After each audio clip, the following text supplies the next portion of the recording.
أعوذ بالله من الشيطان الرجيم.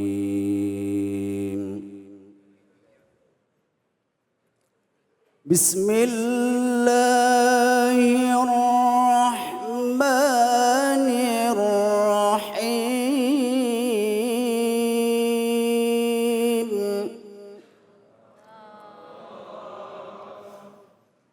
وإن طائفتان من المؤمنين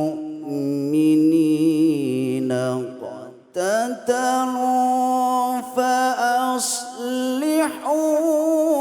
بينهما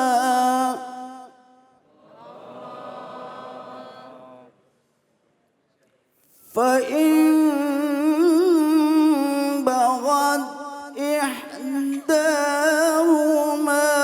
على الأخرى فقاتلوا التي تبغي حتى تفيء إلى أمر الله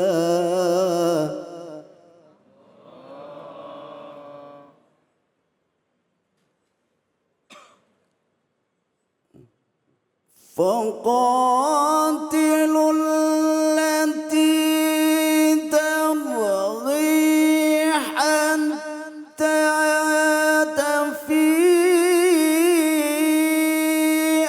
إلى أمر الله فإن فاءت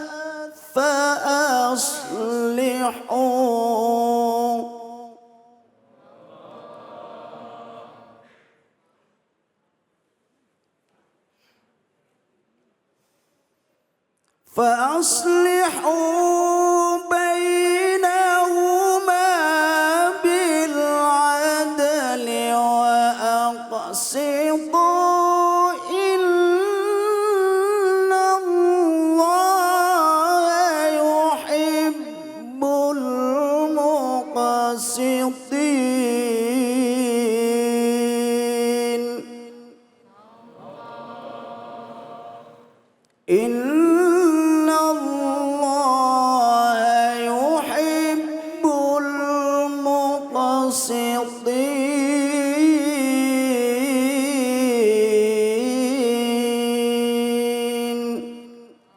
صدق الله العظيم.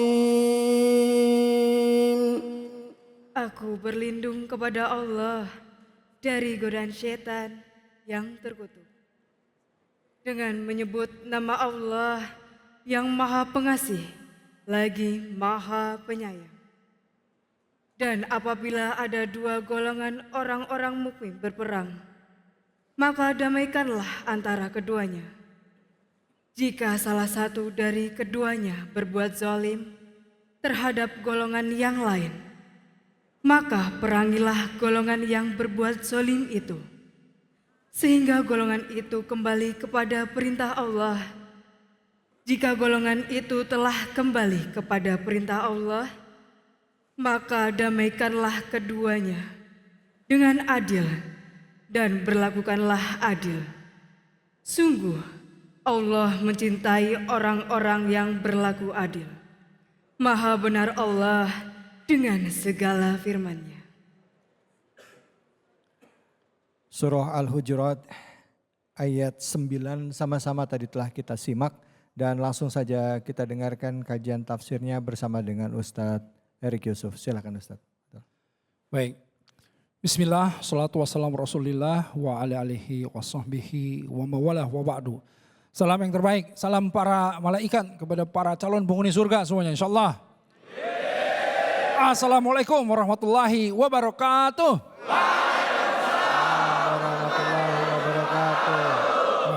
Masya Allah, semangat ya.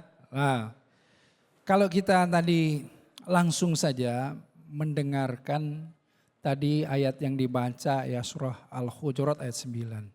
Sebetulnya ini kan intinya tentang tatanan bagaimana jika seandainya ada orang mukmin yang berselisih sebetulnya. Ya, kalau kita bacakan lagi tadi wa in ta'ifatani minal mu'minina tatalu fa aslihu bainahuma. Nah, ini perintah Allah. Dan kalau ada dua golongan ya dari mereka yang beriman berperang atau berselisih ya atau bertengkar. Nah, di sini fa aslihu diislahkan. Dalam konteks islah itu kan sebenarnya diperbaiki. Artinya didamaikan Allah itu. Sebetulnya inginnya mungkin kalau waktunya lebih panjang dibacakan yang ayat ke-10-nya. Karena 9-10 ini sebetulnya tidak terpisahkan. Apa yang ke-10-nya? Innamal mu'minuna ikhwah. Ya kan? Fa aslihu baina akhawaikum wa taqullaha la'alakum tarhamun. Jadi intinya di ayat yang ke-10-nya, orang-orang yang beriman itu sesungguhnya apa? Bersaudara. Ya, jadi ayat yang 9 tadi menegaskan bahwa jika seandainya ada orang mukmin yang berselisih, ya, bertengkar, atau ada dua golongan yang bertengkar, berselisih tentang hal apapun, maka islahkan, fa aslihu. Jadi damaikan, perbaiki hubungan mereka itu. Ya, jadi kita tuh wajib memperbaiki ketika kita melihat ada dua orang, teman kita, sahabat kita atau dua golongan di antara orang-orang mukmin yang kemudian berselisih, kita harus damaikan. Kenapa? Karena ditegaskan oleh Allah di ayat selanjutnya yang ke-10 bahwa yang namanya innamal mu'minina ikhwah, bahwa yang sesungguhnya orang-orang mukmin itu bersaudara. Nah, di sini kalau kita lihat asbabun nuzulnya itu kan sebetulnya banyak riwayat, ada beberapa riwayat, tetapi salah satunya ketika Rasulullah SAW beliau mendatangi satu kaum, ya di sini ada namanya Abdullah bin Ubay, ya dari suku Khazraj. Nah, ketika mendatanginya itu beliau menggunakan keledai. Nah, kemudian Abdullah ini menyatakan bahwa aduh, ini keledainya itu bau sekali, jauhi aku dari keledai yang bau begini, begitu. Kemudian salah satu dari rombongan Rasulullah SAW, ya ini menyebutkan dari Ansor bahwa, sesungguhnya bau keledainya Rasulullah SAW itu lebih wangi dari bau badanmu gitu. Wah, berantem mereka, ya. Nah ini kita harus pahami bahwa dahulu kenapa orang-orang Arab jahiliyah itu disebut jahil, ya, itu karena mereka itu seringkali sangat emosi, ya, tidak bersabar, tidak kemudian bisa menahan kalau seandainya ada kemarahan. Jadi hanya dengan bicara seperti itu mereka bisa kemudian berkelahi, dan berkelahinya bukan hanya orang yang satu dengan dirinya. Jadi ketika tadi bicara tentang masalah bau keledai saja, ya, ketika kemudian disanggah oleh salah satu yang rombongan Rasulullah SAW, yang dari suku Khazraj itu membela Abdullah bin Ubay tersebut. Kemudian apa? Kemudian mereka berkelahi dengan menggunakan pelepah kurma, dengan menggunakan terompah, menggunakan tangannya. Kemudian jadi semacam berantem tawuran lah begitu. Nah, disinilah salah satunya kemudian ayat ini turun bahwa sesungguhnya orang-orang muslim itu bersaudara, ya, orang-orang mukmin bersaudara. Seperti kita pahami begini. Dalam hadis Rasulullah SAW menyampaikan al-muslimu kal jasadil wahid. Jadi muslim yang satu dengan yang lainnya itu sesungguhnya filosofi apa? Satu tubuh. Satu tubuh. Ya, ada semangat korsa misalnya gitu kan, ya. Satu tubuh. Kenapa? Karena kalau ada satu saja dari tubuh kita, ya, yang sakit, semua akan merasakan, ya kan?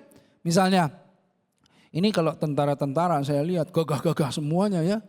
Betul nggak? Tapi kalau dikasih bisul, segagah ini pun bisa demam, betul nggak? Kalau bisulan, coba.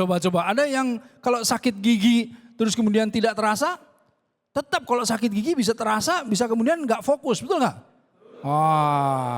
Jadi artinya apa? Kal jasadil wahid itu kalau satu saja walaupun kecil gitu ya, bisul, tapi kalau misalnya itu mengganggu, itu bisa kemudian demam, bahkan satu tubuh merasa sakit.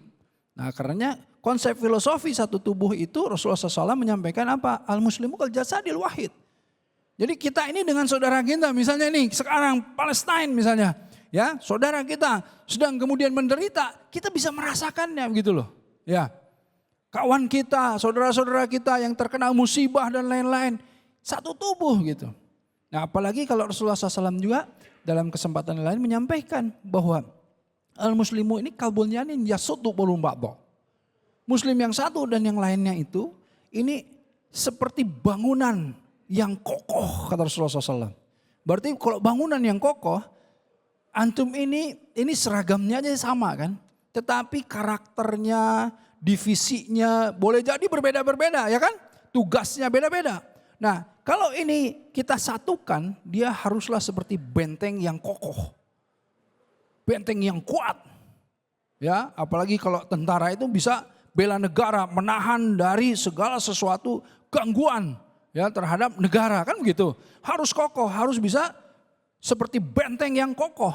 Karenanya jika di antara kalian, jika di antara kita ada yang berselisih, fa'aslihu. Maka apa? Perbaiki. Maka apa? Damaikan. Ya.